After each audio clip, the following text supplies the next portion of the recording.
welcome to Westminster here today. God save the Queen. Why are you here, Mr. Town Crier? I'm here today for St George's Day celebration in the Speaker's apartment. And where are you going? I'm going to the House of Commons to the Speaker's apartment. And what will you be doing there? I'm hoping to be doing a few announcements. And what day does this celebrate? Celebrating St George's Day, a bit delayed. And who are your hosts? My host is Andrew Rosindell MP of Romford and Havering. And you're the Town Crier for? I'm the Town Crier for Romford and Havering. Can I take one for me? We arrived in the hotel at 10 p.m. And she told me but actually this is the Romford Town Crier. Very good, very fun. Campaign shot. Ringing the bell. He's a little bit biased.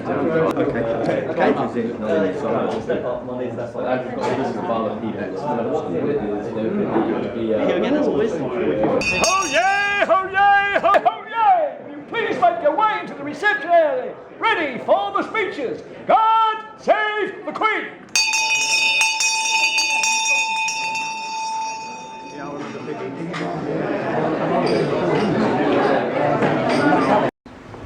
My lords, ladies and gentlemen, may I welcome you here to Speaker's House here in the House of Commons as we again celebrate St George's Day, albeit a little late this year. May I begin by presenting the apologies of Mr Speaker Burko, who is currently chairing the proceedings of the House of Commons. But on your behalf, I would like to thank the Speaker for kindly allowing us to use his state apartments to host once again this wonderful celebration for St George's Day. I am, ladies and gentlemen, proud to be the chairman of the St George's Day All Parliamentary Group, which is indeed a branch of the Royal Society of St George. And I would like to warmly welcome all members of the Royal Society of St George, most especially the President, John Clements, and the Chairman, Cliff Trowse, and all of his wonderful staff that have organised today's celebrations. And a big thank you to them both.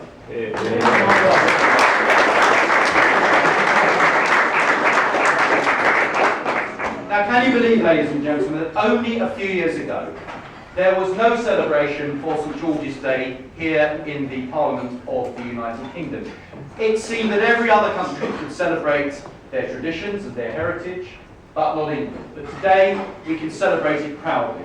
We can celebrate the fact that England is a country which is embracing of people from all over the world and welcomes people from other countries, but is also proud of its own traditions and its own heritage. And today we have representatives from all walks of life, from all parts of the country, from people not just from England, but from Scotland, Wales, and from Ireland, and indeed from many countries of our cherished Commonwealth of Nations. And the Royal Society of St George, of course, exists under the patronage of Her Majesty the Queen, our sovereign lady, our head of state. And so, we celebrate all things English today as we celebrate the proud traditions of these islands. Ladies and gentlemen, I welcome you here as the chairman. I thank you for your support for the idea that we should celebrate St George's Day, and I thank everybody that has worked so hard to make today's celebrations possible. I'd like to thank the sponsors, if I may, because today could not happen without the support of so many people that have kindly donated towards the cost of running today.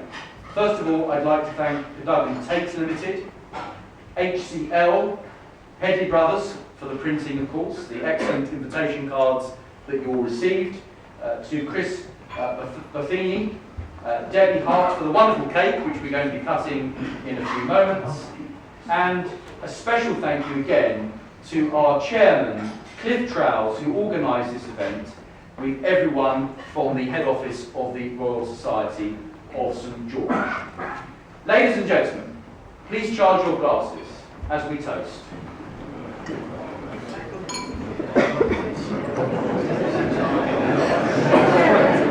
The toast is, do we have glasses properly charged? I hope so.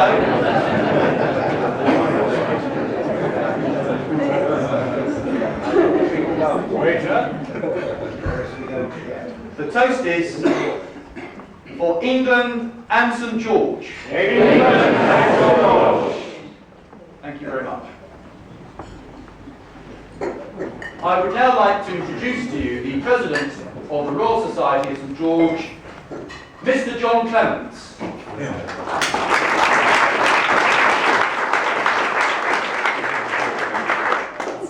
Lords, members of the House of Commons who are attending here, honoured guests, members of the Royal Society of St George. Can I thank Andrew Rosindell in the first place for making all the contacts for us to be here. And I wonder if on behalf of the Royal Society of St George I could ask you to thank the Speaker for again allowing us to use his apartments. Now, my chairman here actually wants to make a presentation to Andrew first, and then I'd like to make a short presentation afterwards. But now, we have with us today somebody who's flown in from Chicago, who's already been mentioned as a sponsor for this event, and also has sponsored and been very generous to the societies, the nations. And we would like to recognise this by making him a fellow of the society. Chris, put your camera down and come up and receive a furniture.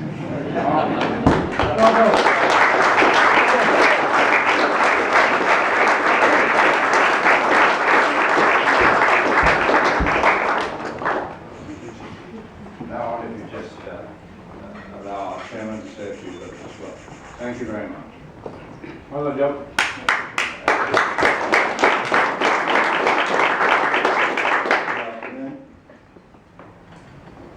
Thank you very much for attending today. On behalf of our society, I thank you all very much. It gives me great pleasure today to present this tour of office to Andrew, our chairman of branch.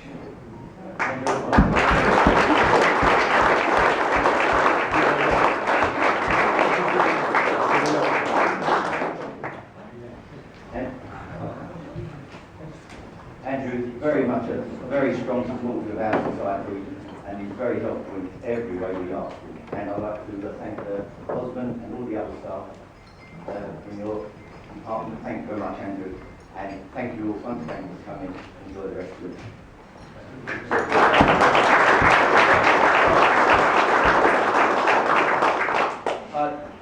Cliff, John, ladies and gentlemen, thank you for this wonderful gift. This is the badge of office of Chairman of the Branch of the Royal Society of St George. And the all-party group here in the Palace of Westminster is in fact a branch of the Royal Society. So I shall wear this with great pride on appropriate occasions, but it doesn't belong to me, it belongs to the group. And whoever succeeds me eventually as the chairman of our group here in Parliament will also wear this with great pride. Ladies and gentlemen, it is wonderful that you've all managed to come today. It is wonderful that we are here together celebrating our great and proud traditions of England and of these wonderful islands that we are part of. And so I thank all of you for your tremendous support. And may I say one final thing? Being proud of our country also means that we can be proud of everybody who's part of our country. And what I'm delighted about is that we can reclaim our great traditions for all the people of these islands and celebrate our Commonwealth and those of any ancestry that choose to make England and Britain their home.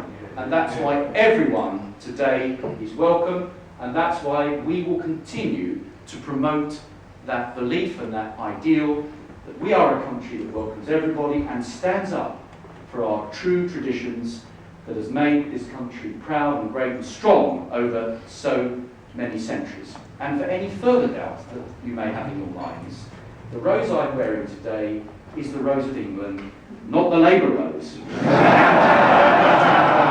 Just in case.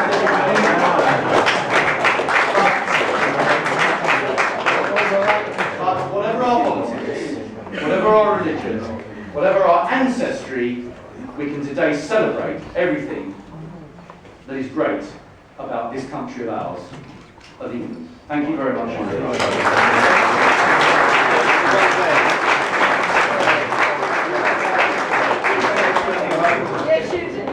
Rushing you out, you've still got another 3/4 of an hour, so please enjoy the rest of your stay. Thank you very much.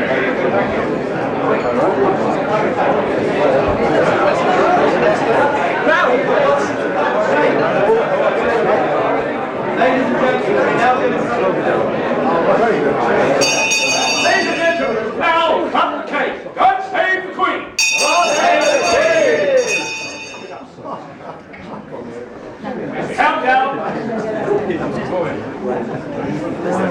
10, 9, 8, 7, 6, 5, 4, 3, 2, 1. Cut the cake.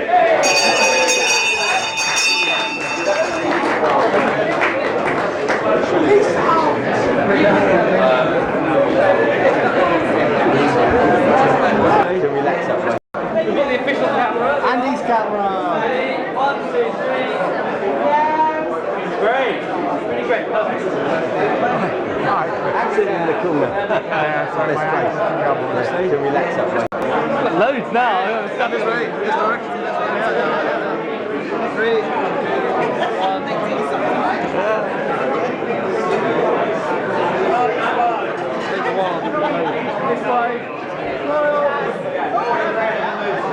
Good.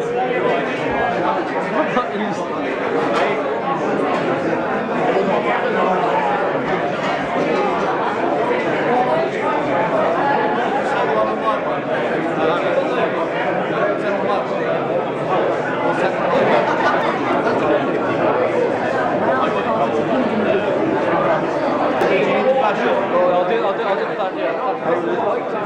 Okay, ready? That's good. Yeah, that's good.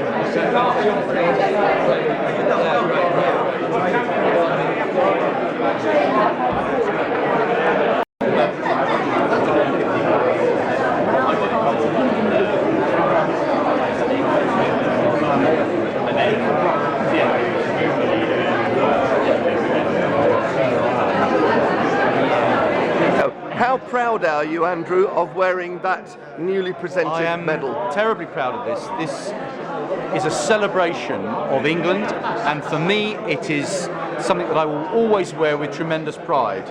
I've long wanted one of these, and today I've got one, and so I'm really delighted. You've coveted it for a while. I have indeed. Was it a surprise or was it made to measure? I think it was a great surprise because although we have a branch of the Royal Society here in the House of Commons, it's not quite the same as an ordinary branch. But today I feel like we're at last properly recognised as a branch of the Royal Society here in Parliament. Do you think it's politically correct to celebrate St George's Day in England? It would be politically incorrect not to. And how long have you been hoping and wanting for some sort of celebration with St George to take place in Parliament? I think it should always take place in Parliament, but I also think that there should be similar celebrations for St Andrew's Day, for St Patrick's Day, for St David's Day, and in fact there are.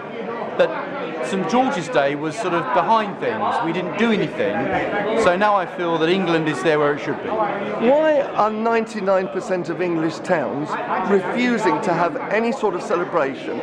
On the streets of Chelmsford on St George's Day, there was only one St George flag to be seen. Well, they should have come to Romford because we had hundreds of St George's flags up, and we had great celebrations in the marketplace. The shops had flags up, and I think that every town centre should make it a special celebration. It's not only good for our heritage and our culture, it's good for business because it brings people into our town centres. And it brings the community together. Absolutely, and it unites everybody. Nothing wrong with being patriotic, and actually it's important we are, because if we're not, others will hijack it for their own political purposes, which is something we never want to see happen. Ho yay, ho yay, ho yay! Welcome to Westminster here today. God save the Queen.